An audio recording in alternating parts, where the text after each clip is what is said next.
नमस्कार। आज हम एक ऐसी कहानी पर बात करने वाले हैं जो कई हॉस्टल्स में सुनी जाती है, पर यह थोड़ी ज्यादा ही डरावनी है। सेंट मार्टिन बॉयज हॉस्टल का कमरा नंबर 303। हाँ, नमस्कार। और हॉस्टल, भूत प्रेत, ये सब चीजें अक्सर साथ साथ चलती हैं ना, खासकर अगर उस जगह से कोई दुखद कहानी जुड़ी हो। बिल्कुल।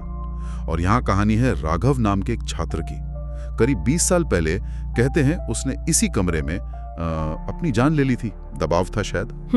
दुखद। और ऐसी घटनाओं के बाद अक्सर वो जगह लोग उनसे डरने लगते हैं। कमरा बंद कर दिया गया और मान लिया गया कि वो शापित है। हाँ, फिर कई साल बीत गए। कहानी आगे बढ़ती है 6 दोस्तों के साथ। रोहित, अमन, करण, विवेक, दानिश और समीर। अच्छा। उन्होंने सोचा कि राघव वाली कहानी, कमरा 303 का भूत, ये सब बस नए लड़कों को डराने के लिए है। हाँ, अक्सर ऐसा ही होता है। सीनियर्स मजाक करते हैं। तो उन्होंने तय किया कि वो इस डर को चैलेंज करेंगे। एक रात गुजारेंगे कमरा नंबर 303 में। ओह, ये तो क्लासिक सेटअप है किसी हॉरर कहानी का। चेतावनियों को नजरअंदाज करना। बिल्कुल। वो अंदर गए। कमरा वैसा ही था जैसा सालों से बंद कमरा होता है। धूल, जाले, सीलन की गंध और एक अजीब सी जैसे लोहे की गंध, जिसे बाद में लोगों ने कहा कि वो खून जैसी थी। उफ।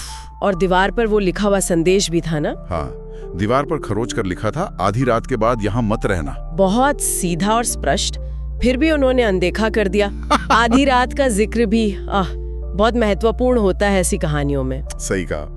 और जैसे ही आधी रात हुई, अजीब चीजें शुरू हो गई। समीर के पास कैमरा था। हाँ। उसने रिकॉर्डिंग की तो उसमें 6 की जगह 7 लोग दिखे। ओहो, ये तो रोंगटे खड़े कर देने वाली बात है। वो 7वां कौन था? पता नहीं।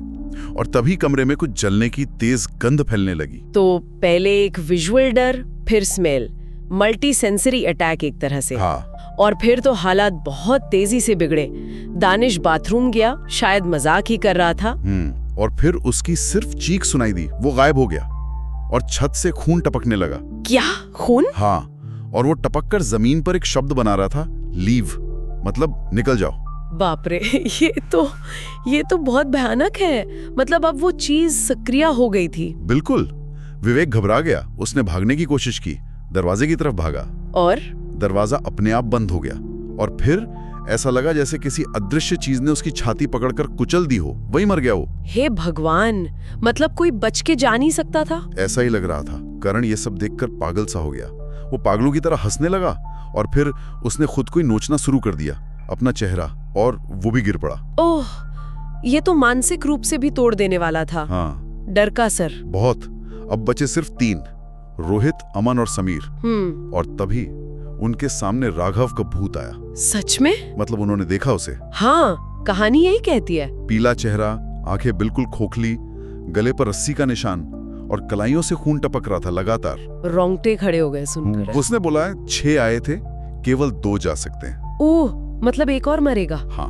और ये कहते ही अमन को किसी ने बिस्तर के नीचे खींच लिया। नहीं। रोहित और समीर बस देखते रह गए। फिर सुबह हुई, दरवाजा अपने आप खुल गया। और वो दोनों भाग निकले, जान बचाकर। उन्होंने पीछे मुड़कर देखा। क्या? कमरा बिल्कुल साफ था, जैसे कुछ हुआ ही ना हो। कोई खून नहीं, कोई लाश नहीं, कुछ भी नहीं। ये बहुत अजीब है। क्या ये सब उनके दिमाग में था या फिर उस शक्ति ने सारे सबूत मिटा दिए? पता नहीं। यही तो रहस्य है। कहानी का अंत ये है कि पुलिस आई, जांच हुई। उन्होंने इसे नशे में हुआ हादसा या आपसी झगड़ा मानकर फाइल बंद कर दी। शायद यही आसान था। अक्सर ऐसा ही होता है। आधिकारिक तौर पर ऐसी बातों को नहीं माना जाता। रोहित और समीर, उन्होंने फिर कभी उस रात के बारे में किसी से बात नहीं की। कमरा 303 वो आज भी बंद है। और कहानी चलती रहती है। हॉस्टल के छात्र आज भी कहते हैं कि कभी-कभी रात में उस कमरे से 4 अलग-अलग चीखें सुनाई देती हैं। 4? दानिश, विवेक, करण और अमन की? शायद। और कहते हैं कि अगर चाबी के छेद से झांको तो खाली कमरे में 6 साए चलते हुए दिखते हैं। 6? 2 बचे हुए और 4 जो मारे गए? हाँ, शायद वही। तो ये थी कहानी कमरा नंबर 303 की। ये कहानी ये वाकई सोचने पर मजबूर करती है।